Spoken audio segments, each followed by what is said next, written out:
wena uyakudakwa umebuso uyazi. Bese uyakude nalolu thando lwethu. Manje inkinga wena ufuna ukuboniseka manje ukubonisa uma ugibele ngengalo. Imbiza zikaPhalo zikuphendula isilwane, awusafuni ukuzwa ngomunye umuntu mawusuphuzile. Mina ngangithi ngizovusa umuzi nawe, kodwa kwamanye kwangicacela ukuthi awusiye lo muntu engangimcabanga. Mina ngase ngidwebe ikusasa lempilo yami nawe, kodwa ngadikiza mhla uqala ukungishaya. Wena wabona kungcono ukuthi ungibeke isandla kunokuthi ungibonise. Kodwa-ke ndugu ayisona isixazululo othandweni.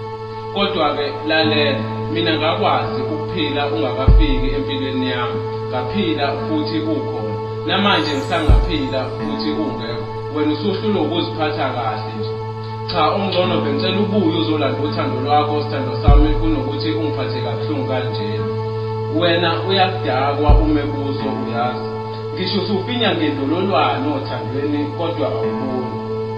Yazi iphuthe elilodwa elincane uma uliphinda kaningi lokho kuyaliqeda uthando. Kodwa vele ayikho into ongayenzela umuntu.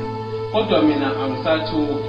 Vele nebele nancelayo liwumthelela ekuziphatheni kwethu. Ngoba nabazali benu basheshe bazala besabancane. Inkinga basuke bajombe iyalo zabazali yini-ke abangayitshela nina. Sebezesisa isithunzi, sebelala ezipotini, sebenikela ngoqobo lwabo ukuze bathole amanzi ambondwana. Mina ngigeze izandla, lo mhlaba usuyabona.